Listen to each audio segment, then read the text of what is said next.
ఈరోజు తెలంగాణ ప్రభుత్వం పైభాగంలో ఉన్న పాలమూరు, రంగారెడ్డి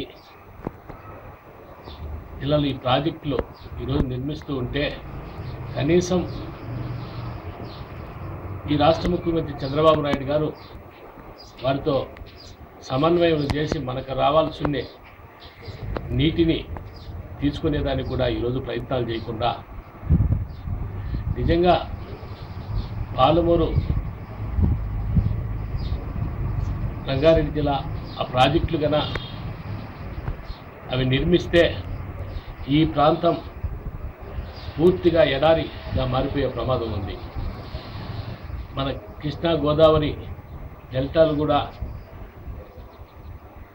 పూర్తిగా నష్టం జరిగే ఈరోజు పరిస్థితుల్లో కేవలం ఈరోజు ఈ రాష్ట్ర ముఖ్యమంత్రి చంద్రబాబు నాయుడు గారు ఈ రాష్ట్రంలో ఉండే ప్రతిపక్ష పార్టీలను అన్ని రాజకీయ పక్షాలను కలిపి సమన్వయం చేసి ఈరోజు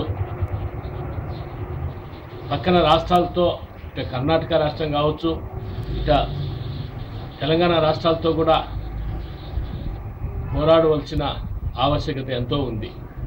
ఈరోజు ముఖ్యమంత్రి చంద్రబాబు నాయుడు గారు ఈ ప్రాజెక్టుల గురించి గట్టిగా మాట్లాడితే ఆయన ఓటుకు నోటు కేసు ఎక్కడ బయటికి తెస్తారు అని ఒక భయభ్రాంతులు చెంది ఈరోజు మాట్లాడే ఆ ప్రాజెక్టులు వారు మొదలు పెడితే కనీసం మాట్లాడే పరిస్థితులు లేకుండా పోయాయి.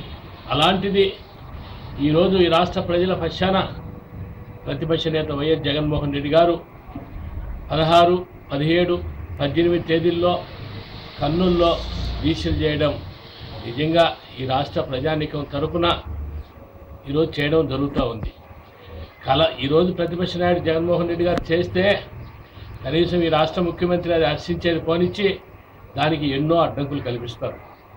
నిజంగా ఎప్పటికైనా మీరు జగన్మోహన్ రెడ్డి గారి దీక్షకు మద్దతు తెలిపి ఈరోజు ఈ రాష్ట్ర ప్రజానీకం మిమ్మల్ని తెలపుకుంటే ఈ రాష్ట్ర ప్రజానీకం మిమ్మల్ని చేతుకునే పరిస్థితులు వచ్చాయి.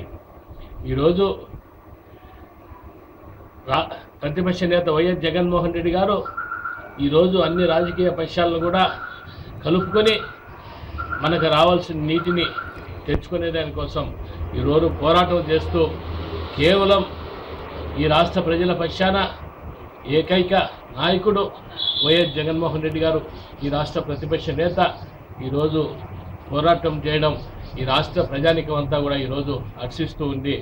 ఈ రాష్ట్ర ప్రజానీకం అంతా కూడా ఈరోజు వైఎస్ జగన్మోహన్ రెడ్డి గారి ఉద్యమానికి ఈరోజు మద్దతు తెలుపుతుందని కూడా తెలియజేస్తున్నాం.